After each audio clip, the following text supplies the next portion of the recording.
Welcome to the Modern CPA Success Show, the podcast dedicated to helping accounting firms stay ahead of the curve. Our mission is to provide you with the latest and greatest insights on cutting-edge tools, innovative marketing strategies, virtual CFO services, and alternative billing methods. Join us as we change the way people think about accounting. Hey, Adam, what are your thoughts about today's guest? Super excited to have Gina on the show. I finally learned that I've got to get rid of my drop bounce on my pickleball serve. I've got to make sure that it's just no bouncing. I look like a novice. No, seriously, she's amazing. She's talking about all the things that we need to know about executive assistants and really opened my eyes up to a lot of opportunities in that space. Yeah, I agree completely. I've been in so many meetings where people talk about this delegate and elevate. And sometimes some of the tasks aren't really things that you would usually think of delegating to a professional staff. They're more the administrative things. But as she talks about, the things that I hate doing and recognize I'm not good at doing. And so she'll walk through that with people. But I just think it's a really good kind of framing for people to think through. And she has a good solution she can offer. And then also just kind of talks about the whole industry around assistance and delegation, those things. Yeah, no, it's she's really got some great ideas and good tips for anybody that's thinking about doing any kind of delegation or working with an executive assistant. Let's jump in and hear what she has to say. Sounds great. Welcome to this episode of the Modern CPA Success Show. I am Tom Waddleton. I am a virtual CFO with Summit Virtual CFO by Anders. I am joined by my usual co-host, Adam Hale. Adam Hale is also with the same company. Adam, welcome. Hey, Tom. So we are joined today by Gina Cotner, and Gina is the founder and CEO of Athena Executive Services. Gina, welcome. Thanks. And so we're going to talk about what a lot of people I think will have interest in around kind of people being busy and delegation and getting services to help that. So Gina, can you tell us just a little bit of your background, the company, and kind of how you fit into that topic area? Yeah, sure. I'll tell you a little bit about how I founded this company 7 years ago. I had been an entrepreneur in the past and it hadn't gone really well, a few small companies here and there. But I wanted that freedom, right? The freedom of owning my own business. It'll be so easy if I do it on my own. Right. I'm not going to be bogged down by 9 to 5 and 2 weeks of vacation per year. So I tried a few different things. And then I went through a real rough patch in my life. And I just said, boy, I just cannot keep generating what it takes to generate to work for myself and have whether or not the mortgage gets paid be dependent upon, can I sign that next contract? So I just said, I need something easy to do. I just need a job. I want to show up somewhere. I want to make a difference with somebody. I want to go home and I want money to arrive in my bank. That's all I want. Perfect. So, I asked around, I started networking a little and I saw something on Facebook. Somebody that I knew I had done a little something with in the past was looking for an executive assistant. And I thought, okay, I think I could do that. I've been a lot of things in my life. I could most certainly be an executive assistant, which is a pitfall thought. Not everybody should have that thought. That's a little misnomer right there, by the way. But I did. I became this woman. She was a CEO of a small firm and I became her executive assistant. And I went to the office and I managed the calendar and the inbox and a lot of basic executive assistant work. And I went home. A few months later, she sold the office space or got out of the lease in the office space. And suddenly everybody was working from home. Now, this is probably, 15 years ago. This is long before we all were forced to work from home. Let's put it that way. And I loved it. I got up and, I worked from home and did a load of laundry in between things and handled the dishes and just kept working. And I loved that. And her firm started to shrink and shrink and shrink and was going to potentially, she just didn't need an EA anymore. And she said, would you take a sabbatical and could you come back? And I said, no, my father was due to pass away and we knew that in advance. And I said, I'm just going to go be with my father in California for the last 6 weeks of his life. And we'll connect if we do. And so I went and got to have that sacred time with my dad, which was great. And I went home and mourned and grieved. And then I woke up 3 or 4 months later and decided, all right, I'm ready for another CEO. I'll just go find another CEO. I'll be somebody else's EA. And I started rustling the bushes of friends and family and saying, who do you know? Who do you know? And my friend Tiffany came to me and said, my CEO needs you. So I became her CEO's executive assistant, and I was happy. And I went to the office once a week and opened this guy's mail and sorted stuff, and then worked from home 4 days a week. And then she came to me and she said, next quarter I'm going to need you. So if you could just make arrangements for that. And I said, I don't have any more bandwidth. I'm not looking for anybody else to support. And she said, no problem. Just find me somebody like you. I said, oh, Tiffany. And we were friends and we have mutual friends. And I said, just so you know, I do not want to open another business. And she said, you really should. And I said, well, I'm not going to.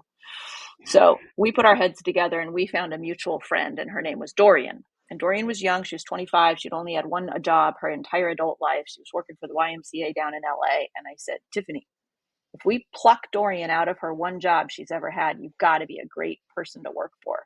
Like, I'll train her to be an EA, and you got to be a really good client.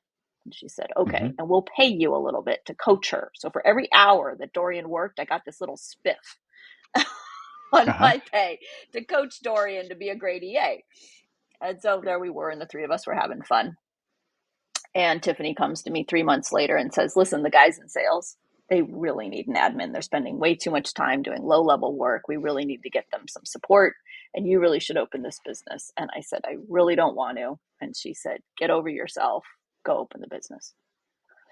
So we found Allison. And then Allison joined me and Dorian, and the three of us were working for one firm. And then that's when I opened the business, and I took $5,000 and put it in my local bank a mile up the road 7 years ago, and then worked myself out of a job as an EA and moved from being self-employed to being an actual business owner. And now we have a staff of about 20, and they're scattered all over the country, supporting probably 20 or so clients all over the country. So that's how we got here. It's a great story. Yeah, no, that's and that's a hard transition. I mean, I know you're a business owner and everything, but going from that solopreneur to leveraging other people, of course, you felt like you knew the job, but we'll dig into the training and expectations, I guess, in a little bit. What I didn't hear though, and I was a little disappointed, Gina, like whenever I was reading over your bio, is I wanted to hear about this like avid pickleball player. And so I just started getting into it, been playing with the whole family. So I just really have one question. Bounce serve or no bounce serve? Started out bounce serve, no bounce. Oh, she's a pro. See, Tom, that's what I figured. Okay. So that's what I thought. That's the evolution, right? So I'm trying to, I just started a couple weeks ago. Now I'm like switching over because it makes me look like a rookie. So now I know from the pro. It's not bad though.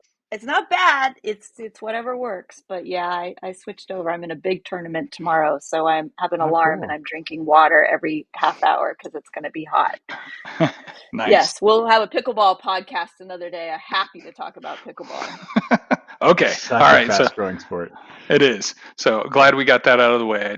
I wanted to hear a little bit about that at least. So, but if you could, I mean, for us, I think we hear a lot about virtual assistants. So whenever I hear the term executive assistant, maybe I think something a little bit different, working in a small business, not in a big, huge corporation where you've had a dedicated person that their entire job is dedicated to serving you.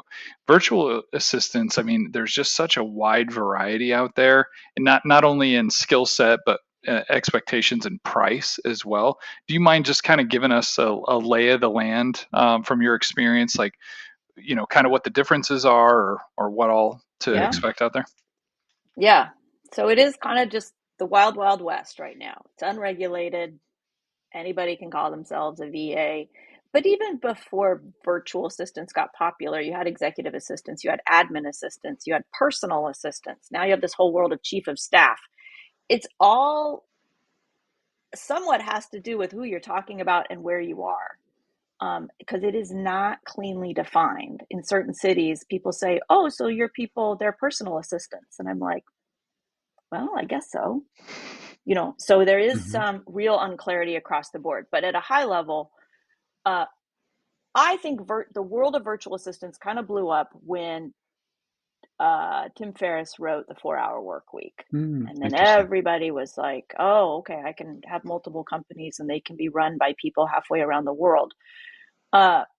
Virtual assistants, the industry right now has got quite a range. So tons of virtual assistants in the Philippines right now. So if you're shopping for one and you look, you want to really look under the hood and see what you're getting. And a virtual assistant in the Philippines for, say, $6 an hour might really work for certain things that you need for certain tasks. And that's going to come with a whole set of benefits and challenges, from time zones to the kind of work that they might do, language barriers. And then there's some cultural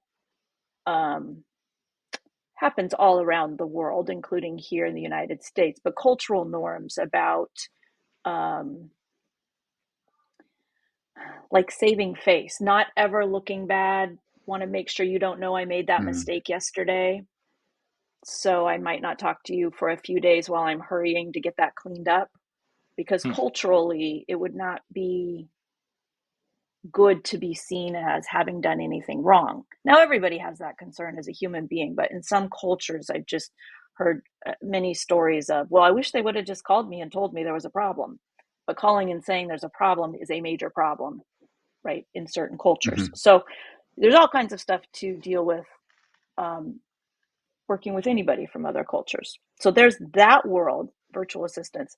This thing called executive assistants, I just made up 7 years ago. I'm going to call my people virtual executive assistants. So I think of executive assistants as a higher caliber assistant, akin to somebody who would be sitting outside the door of somebody on the 40th floor of the downtown high rise.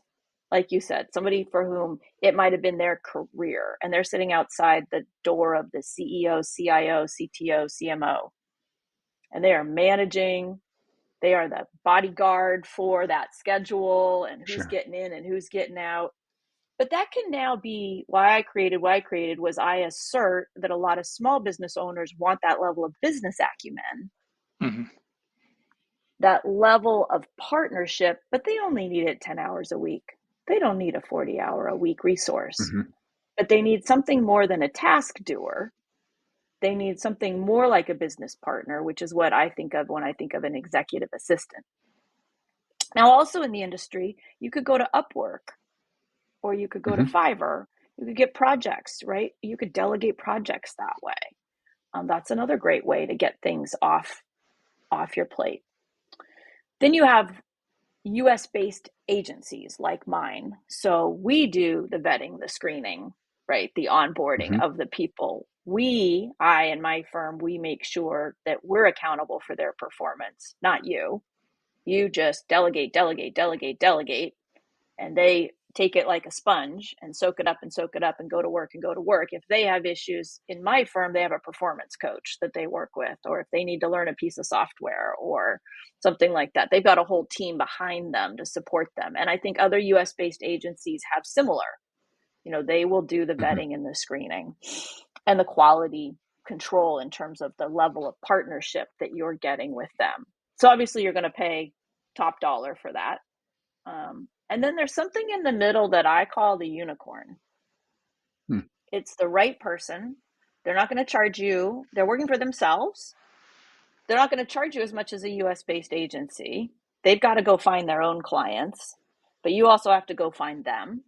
They're probably really great. It could be like a woman in her late 30s who's had a few kids and she's now ready to be back in the work world, but not full time. But she previously had tons of really great experience and she'd be a great match, and you got to find her. And she's right now working at her dining room table in Kansas City. Yeah. The only problem with the unicorns, though, I mean, to kind of your point before, is if they do need the training, if you do need the redundancy, or even just a level of escalation. I guess the only thing that's concerning a lot of times yeah, Upwork's great for project-based work. You still have to manage that resource a little bit tighter than you necessarily would some kind of evergreen relationship. But I think, there's that comfort also, whether you're going offshore or onshore, of just knowing that there's, again, a little bit of redundancy behind that person, but also a point of escalation. And then hopefully you assume also a little bit of training and support too. So I guess that would be my only concern, I guess, about the unicorn, unless it was like a friend or somebody that you knew. But what does that look like from a price range perspective? I know you mentioned like $6 an hour, which on the surface sounds super appealing from like the Philippines folks. Like, Mhm. what are you usually seeing out there in terms of pricing or packaging? Is it their fixed fee? Is it all hourly? How does that work?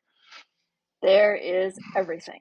So some firms will say, you can buy these 3 packages, and with these 3 packages, they're usually monthly packages. This is the $1,500 a month package. This is the $2,000 a month package, and this is the $3,000 a month package. And that comes with a certain amount of hours. Some firms also divide it up a little bit by the kind of work you want done. I don't get that. I don't disagree with it. I don't operate that. Our executive assistants, my feeling is if you have a really great executive assistant, it doesn't matter what industry you're in Mhm. or what expertise you guys particularly have, because you're the experts in your industry, and then EAs should be experts in being an EA. Mhm. Sure. Like that. And then, so there are packages, and then there's just flat out hourly rate. Like my firm, I'll just be really transparent. My firm starts at $50 an hour. Everybody just Mhm. starts at $50 an hour. You get billed for the amount of hours somebody works for you. That's it. And we have independent contractors, and we also have employees. So some firms have all independent contractors, some people have all employees, and some have part and part. And so all of our independent contractors have, for example, their own business license and their own professional liability insurance, so that you're Oh, okay. dealing with that. And then Okay. our firm, of course, has all of our own insurance as well. So there's quite a range out there. I think I haven't done. We're due to do a little more industry shopping here coming up to just see, but I think $50 an hour is probably on the top end. I think you could find an agency that might get you an executive assistant or a virtual assistant for less. And then something to consider is how much might they be paying the person who's working for you. You may or Sure. may not care, but it depends upon the kind of work you want done. So if you want an executive assistant who might be communicating with your clients or drafting an email to your clients, I'd be leery if they were getting paid $13 an hour. Mhm. If they were that kind of resource, that would scare me a little bit. So something else to consider. Yeah. Elevate your firm with a virtual CFO playbook, how to land $60,000 per year clients and provide a killer client experience. This comprehensive online series of modules provides you with the essential tools to create and deliver scalable VCFO services.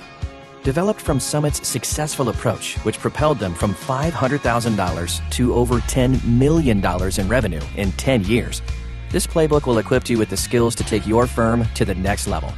Additionally, upon completion, you can receive 24 hours of CPE credit for the course. Ready to grow your firm?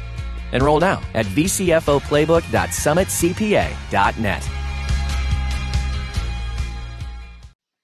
Do you find when people come in, what's your experience when you start onboarding new clients for you? Do you feel like they have a great idea what they want to do and how to delegate those things? Or do you feel like you're also teaching them what you should be doing for them? It's definitely a little bit of both. So sometimes Mhm. people come to us and they're just in pain, right? They got so much and they're so overwhelmed, and oh my gosh, Sure. what can you take? Just take anything so I can breathe. Some people come to us because they have a business coach or a coaching program who has said, you really should offload all your low level work. And then they call and they say, somebody told me I should offload my low level work. What You should I do that. offload? Sure. And we go, okay, well, we could take this, we could take this, we could take this, we could take this. And they go, oh, okay. I mean, for most people, a lot of people, there's the issue called, well, when can I afford it? Uh-huh. But if I had it today, it's the chicken and the egg. If I had an executive assistant today that I was offloading, say, 10 hours of work to every week, would I go spend those 10 hours? Or even if that only bought me 5 hours back in my world, would I then go make double the amount of money I'm spending to buy those 5 hours? Sure. Because ideally, it's also quality of life too, right? There's some stuff you just don't want to have to do, and other people are skilled at it, enjoy it. For them, it's a job. So talk to me a little bit about that, because we are talking about like what things that people like, what you should expect from. I think we talked about, again, the difference between like Philippines and stateside to a degree, but what kind of things should I expect? Because I've tried working a little bit with, I guess I would probably do more of a virtual assistant than maybe an executive assistant. But whenever I had them running interference on my emails, what I found was like I didn't have visibility into, like even if I wasn't great about returning the emails same minute, same day, I at least like had inventory of who had actually emailed me and those kind of things. I felt like I lost a little bit of visibility there. And then even in some of the urgency stuff, like it was urgent, but they didn't really recognize it was urgent, so there's a little bit of friction points there. And then I definitely didn't feel super comfortable, to your point, having them reply back directly to the client. Now, if it was just like a scheduling thing, of course, like go ahead and handle the calendar, but we actually use Calendly. And so all that back and forth time spent like trying to figure out, what time it's just like, hey, here's a calendar. Oh, you want to meet with Tom and I? Here's a shared calendar. Here you go. So talk to us a little bit about some of those places that it could save me or Tom or, other accounting firm owners or practice leaders. How could how could we leverage, again, not necessarily, let's not talk about like the VAs in the Philippines, because I think that those are just usually low level tasks. Let's talk about let's live in the executive assistant arena. How could we leverage, those talents to be able to make our day go a lot better? Yeah, good. Well, I would start by making a list of what are the things that you do that are repetitive. You don't like them. You're not good at them. They don't, because it's a big list. You're getting a okay, lot. You're getting real big going. now. But at the end of the day, I think we're all willing to have worked a hard day. But when you've done it, doing what is the highest and best use of you, why you became a CPA in the first place, or why you're a virtual CFO in the first place, then you go home at the end of the day satisfied, fulfilled. You're a nice person to be with in the evening, right? You weren't on hold with, I don't know, the cable company all day. You weren't sitting there trying to find the right photo to get attached to the social media post. You weren't doing the stuff that is not the highest and best use of you, what you were trained to do and why you trained yourself to become who you've become. So I talk about it a lot like being a surgeon. Everybody wants to be the surgeon, I think. Right? You drive your fancy dancy car to the hospital and you walk in and you scrub in, let's say, if it's like it is in the movies, and you stand there and somebody preps you and you walk into a room that is fully prepped. Everything's clean. Everything's ready to go. It's ready for you.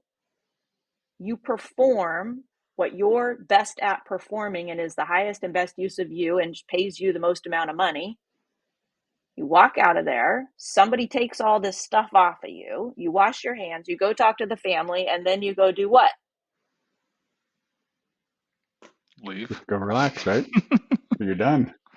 You go golf, you go play pickleball, you go watch your kid's soccer game. I don't know. You go do something. So you guys have the same thing of being a surgeon. Now the question is, what is not the highest and best use of you? That's the list that there is to make. And that's where an EA is then sets you up to go be the surgeon. So the surgeon being the sales meeting or the next meeting that you're in. Do you have everything that you need for that? Are you ready? Do you have time to get there? Do you have time to prepare? Do you have time to do thinking? Not just the appointments on Thursday, but everything that it takes to be a rock star in that appointment on Thursday. Mm-hmm. Okay. And is that lather, rinse, repeat in your firm? Is it, yeah, I always need that for that meeting. And then I always need one of those. And then I need two of those. And then I need a follow up on this. Okay, well, there's a process. And a good EA will build a workflow. And you will say, hey, I'm having meeting number 2B with Brian. Or every second quarter, we have these kind of meetings. Or, every December, we want to reach out to every client about blah, blah, blah.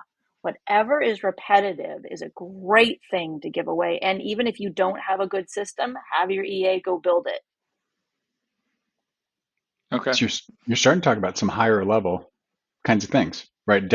Which I assume that you're going to say you could delegate maybe more thinking kinds of things than what we probably traditionally think of, like Adam's examples of email and calendar and some of the kind of traditional kind of things. Would you agree with that? That you've got good executive assistants are coming in and saying, hey, there's a whole process that I can run for you, not just respond to simple tasks. Exactly. And I would say, especially if you're going to get a high caliber EA, you want to get your money's worth. I would ask for more than you think they can handle. This is like big delegation tip.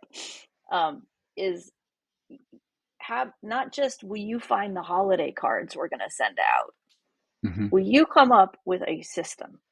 This is what I want. Corrine is my EA. So Corrine and I start to confront holiday, end of year, whether it's going to be cards or gifts or what it's going to be. We start to confront that by early October. And I just give her a high level. Here's my thinking this year. I want these kind of people to get this. I want this and that, and I want some of this with these people. And I'm thinking this for this. Think it over. Come back to me with a proposal. Because I'm delegating thinking. I'd rather I can delegate tasks all day long, but I'd rather she do a lot of the thinking. Come back to me with a plan. And it's so much easier to go, ooh, I like that part. Ooh, I don't like that part. Oh, I love that part. Ooh, I don't like that part. Then you say, okay, go back. And she comes back with better thinking. Especially projects like updating your CRM. Oh gosh, we don't like our CRM. We'd like another one. Then there's all the research that goes into that. I didn't like my payroll system. So I said to my ops manager, could you just go to work on finding us another payroll system? Because once they go do the research, they go do the thinking, they go to do the learning, and they bring it back to me, I don't have to waste all that time doing that. They give me, now I've got better, more educated questions. Now I've got better things to delegate to them because they got me educated. But I didn't waste all the time going out there and doing all the research. So research is another just great thing. And there may be things in your personal life too. Sorry to cut you off there, but planning the spring break trip for a family of 5 takes a lot of time.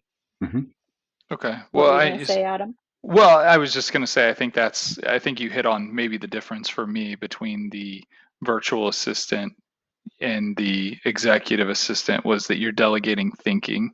And I guess when you originally started saying, like, think about the repetitive things that you don't like, I was still thinking, okay, that's a lot of times what I think of whenever it's like the VA. You know what I mean? If it's stuff that I have a system for, I have a process, and it's repeat and rinse, that's the low hanging fruit that I would even think of, like, for a low level VA. But of an executive assistant, then I was like, okay, so where's the next level? And I think you kind of called that out pretty good with, hey, you can just tell them big picture, this is what I'm thinking, and let them go research. And I guess I've never really thought to leverage somebody in that manner that wasn't technical or wasn't already a part of the team. Those are conversations that I have with team members, that are technical, not necessarily, this executive assistant role. So that's just kind of an interesting way of thinking about that. What do you think? What does that capacity look like for? I know you said give them more so they can kind of come up with the process and stuff, but are these executive assistants? Are they typically working with like 5 clients at a time, or 10, or 1? Like, what does that typically look like? What is a yellow or a red flag for you if you hear they're working with so many clients, I guess? Yeah. That's a really great question. And anybody who's shopping, I think, should ask that question. What we discovered, so all of my staff work part-time, and that's what they want. If they wanted a full-time job, they'd have a full-time job, but they don't. Mm-hmm. So, and people are working part-time for a reason.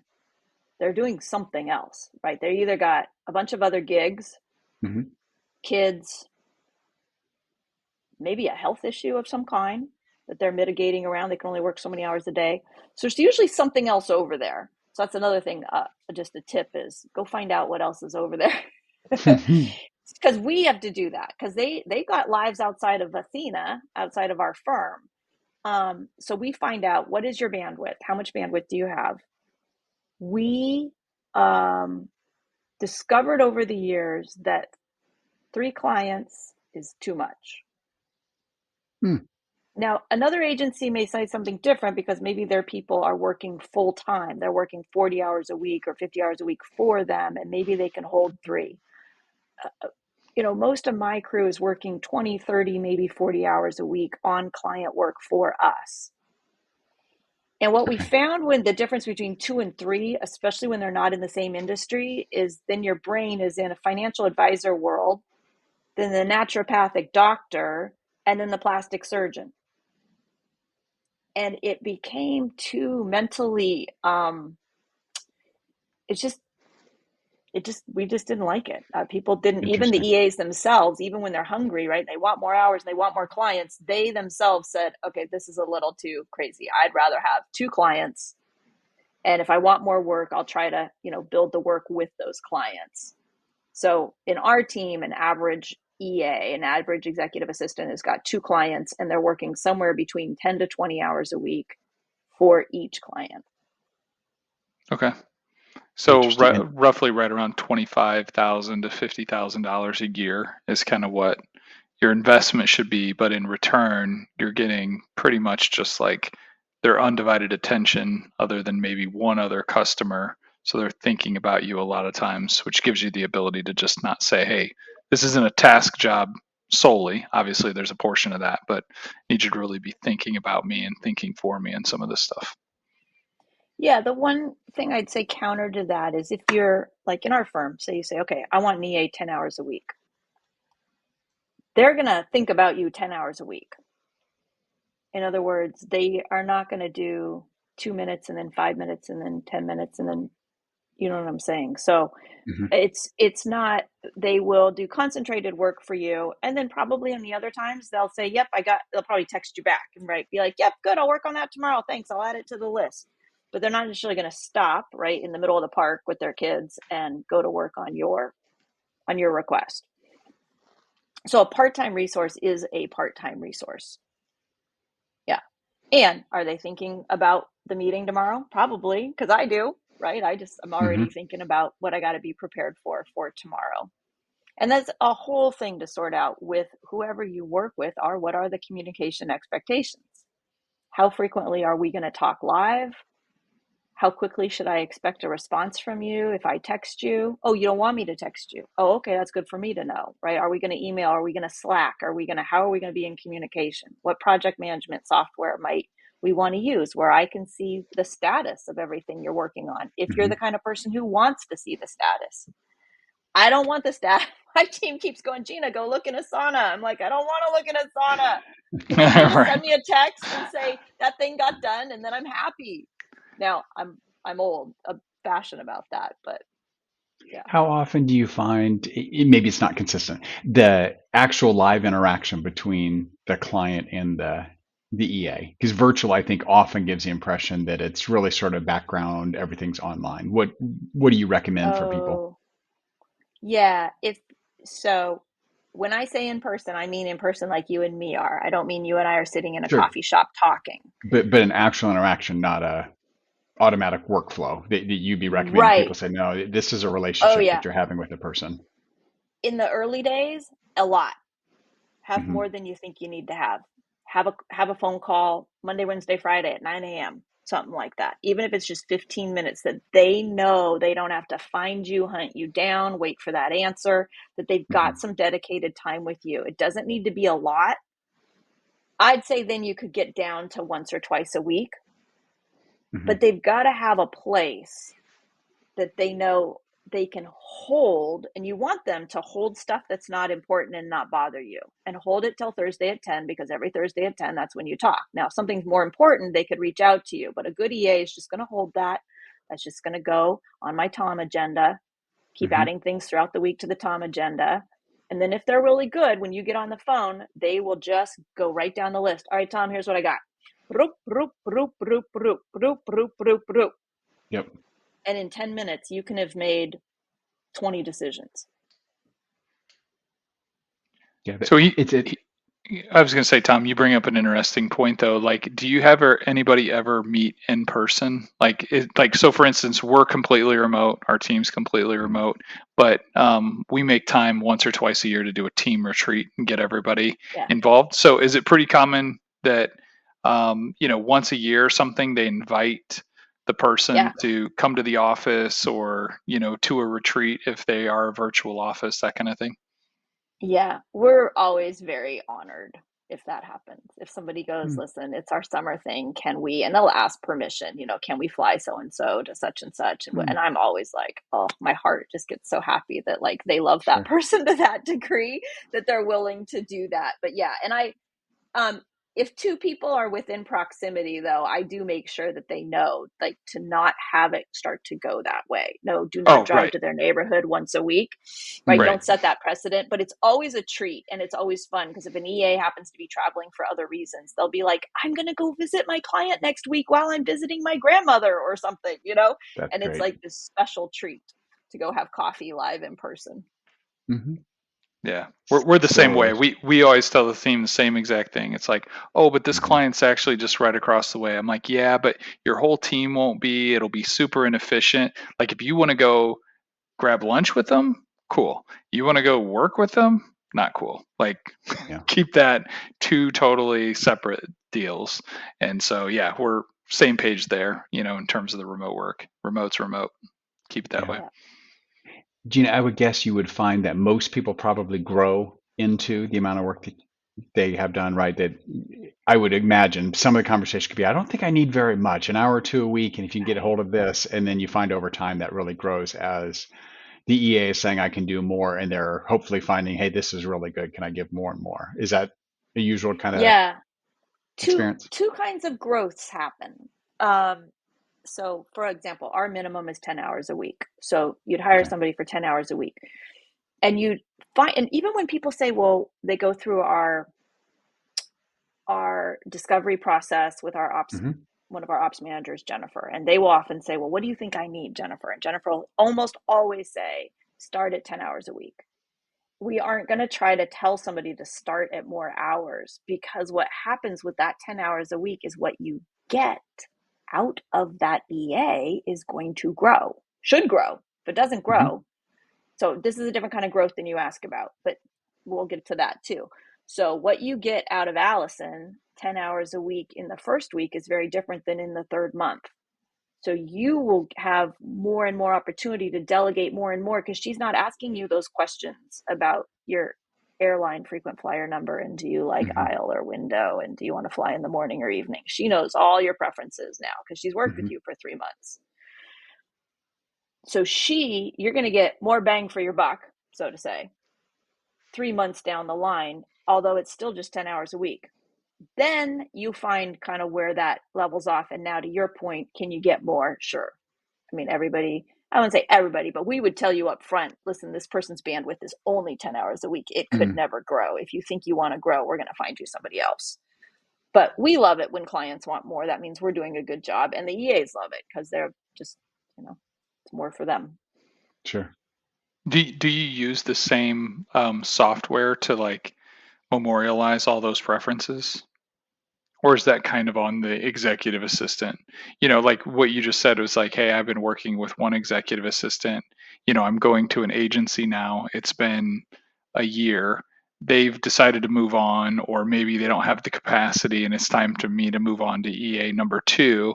Is that kind of stuff memorialized somewhere that it can easily be shifted to the next EA, to the next person? So that's a good question.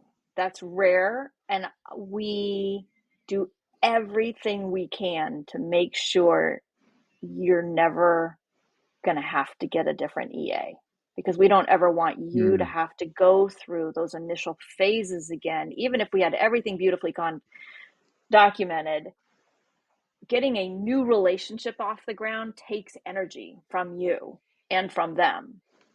And going through that whole honeymoon phase and all of that until the trust gets built and getting back there. So before we will bring somebody on our team, we ask them if they will make a 2-year commitment.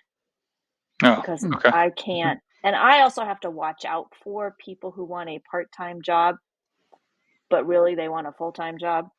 So Right. we do a lot of like poking to figure out, because if I give you to Tom and Adam and you tell me 6 months from now you're leaving, my reputation is in trouble. Right. So we pretty much chew off our right arm to make sure that we don't have to do that. Now, it has happened. Sometimes there's something has happened and big circumstances happened and we've had to replace an EA. So if you guys are, say, have an EA, and you guys could share an EA, that's another thing. Mm-hmm. You guys might decide one resource could serve both of you, so to say 2 people in a firm.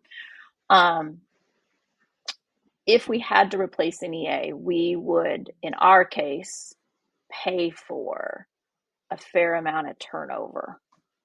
So you're going to have similar conversations. I mean, yes, hopefully we haven't burned so many bridges that the old EA can't teach the new EA things, which that sometimes will happen, right? The old EA will do a turnover to the new EA. Great. But let's say the old EA just left the country. In both cases, we pay for that turnover because we don't want you to have to pay for something you essentially paid for 6 months ago, which was having conversations you had to have 6 months ago. Yeah, another reason to go with a firm. I mean, again, whenever we're talking about that redundancy and resourcing and, being able to transfer that knowledge is really important. So. For sure.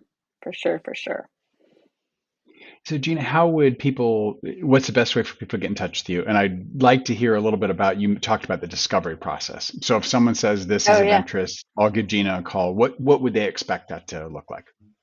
Yeah. So you can go to our website. It's a great place to start. It's just Athena Executive Services.com.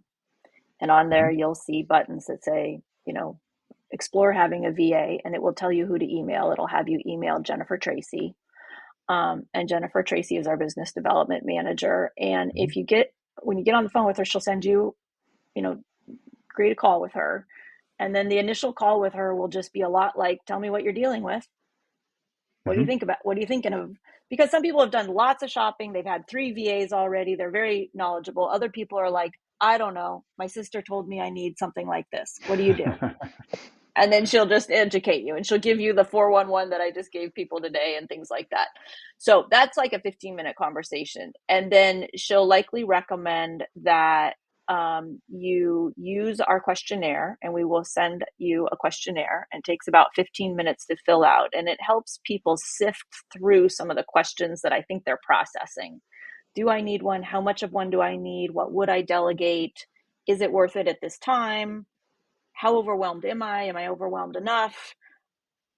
So it's got a series of questions to help you process that. And then Jennifer will offer you a complimentary consultation session, basically, and go over your answers with you, and then just kind of look with you. And she's not afraid to say, you know what?